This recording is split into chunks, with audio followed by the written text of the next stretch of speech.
주작을 하려면 좀 정성스럽게 하던가 해야 되는데 이건 뭐 정말 답이 없는 수준으로 해놓은 거죠.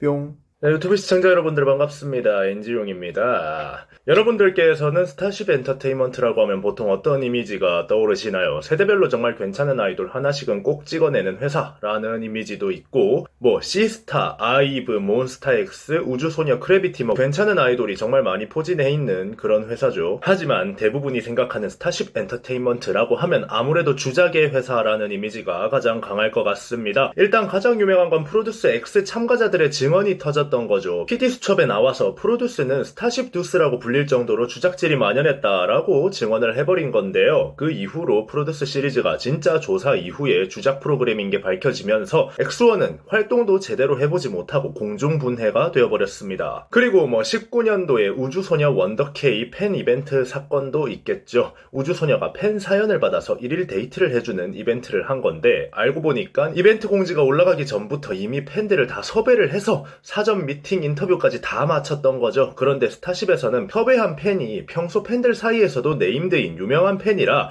유명한 팬들은 섭외하지 말라고 원더케이 측에 요청을 했고 그것 때문에 원래 나가기로 했던 네임드 팬 몇 명이 아웃이 되면서 그 사람들이 화가 나서 인터넷에다가 다 까발린 거였습니다. 응모를 해도 소용이 없는 이벤트다. 이미 1일 데이트 당첨자는 다 뽑혀있고 내가 그중 한 명이었다 라면서 말이죠. 여튼 이런 문제들 때문에 스타쉽이라는 회사는 주기적으로 주작 병크를 터트리는 회사라는 이미지가 아이돌 팬들 사이에 있습니다. 정말 좋은 아이돌이 많고 그 아이돌 팬덤이 굉장히 충성도가 높은데 매번 회사가 병크를 터트려서 열심히 일하는 아이돌 이미지 깎아먹는 그런 행보들이 자주 나오죠. 이번에도 또 스타쉽 주작 논란이 터졌습니다. 크래비티 팬사인회 주작건인데요. 뭐 논란이 아니라 이미 결과가 드러났고 전액 환불까지 일어났으니까 완벽하게 인정을 한 거라고 봐야 되겠죠. 오늘은 여기에 대해서 한번 이야기를 해보자고요.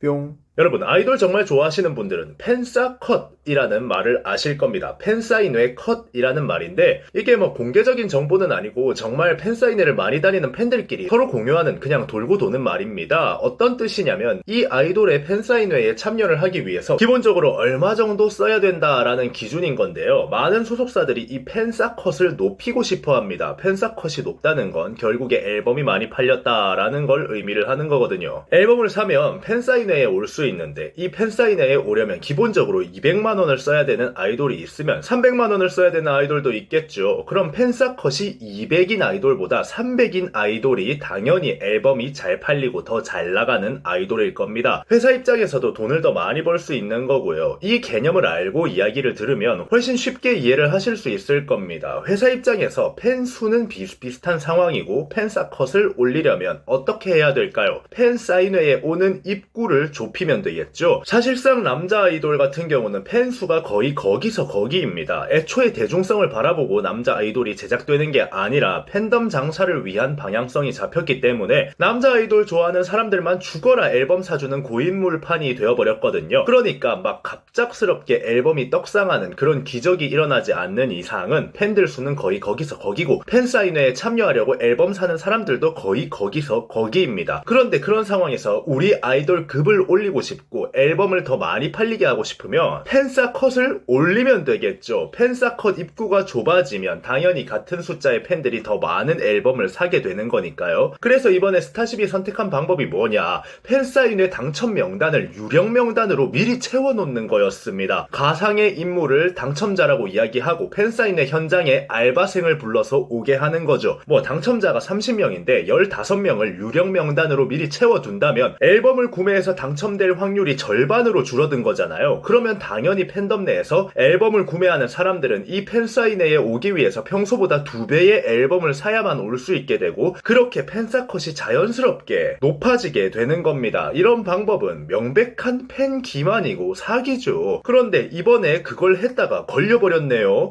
하더라도 안 걸리게 정성스럽게 하던가 너무나 티가 나버리는 방식의 팬들이 들고 일어났고 결국에 사과문과 함께 전액 환불 사태까지 일어나게 되었습니다.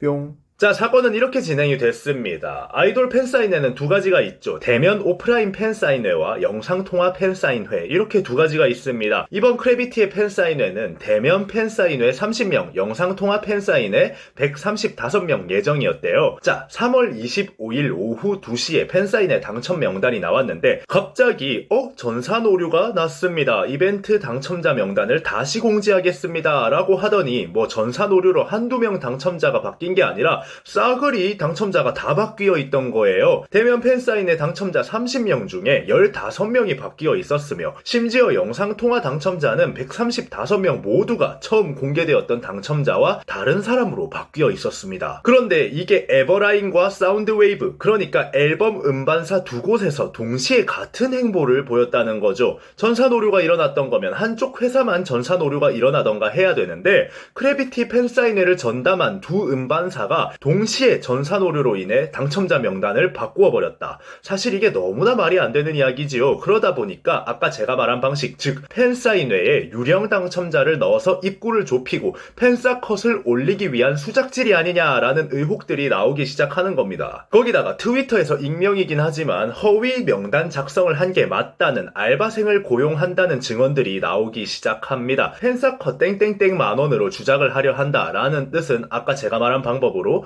팬사 컷을 수백만 원대로 만들려고 한다라는 뜻인 거죠. 그리고 나서 결정적인 증거가 나오게 되는데 팬사인회 당첨자 명단 마지막 5명의 이름을 한번 보자고요. 권은비, 강혜원, 최예나, 이채연, 김채원이죠. 누가 봐도 아이즈원 이름입니다. 아이즈원 멤버들이 크래비티 앨범을 수백만 원씩 사서 정말 우연치 않게 다들 팬사인회에 당첨이 된 걸까요? 그리고 당첨자 휴대폰 뒷번호는 아이즈원 멤버들의 생일로 이루어져 있습니다. 주작을 하려면 좀 정성스럽게 하던가 해야 되는데 이건 뭐 정말 답이 없는 수준으로 해놓은 거죠.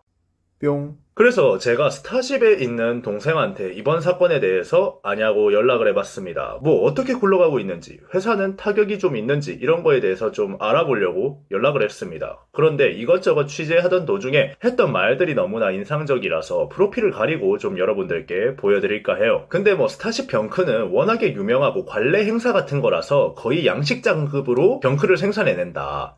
아, 진짜 분기에 하나씩은 터트리는 것 같은데 일부러 이러나? 제가 볼 땐 주식 상장 안 한다고. 아니야, 그 문제가 아니에요. 그냥 문제투성이에요. 이 회사는 직원이 170명인데 왜 그러는 거야? 회사도 크면서 외부 하청이나 단순 계약을 많이 써서 사실 그것보다 더 많을 거예요. 그래서 문제인 건가? 자, 그러니까 직원들도 그냥 회사 병크는 연례 행사 같은 거라 그냥 그러려니 그런가 보다 이렇게 생각하고 있고 회사가 문제가 많은 걸 인지하고 있다라는 걸 알 수 있었습니다. 직원들도 회사의 방향성과 병크들을 그냥 포기하고 있다라는 소리겠죠. 여러분들은 이번 영상 어떻게 생각하셨나요? 지금까지 인중이었습니다. 감사합니다.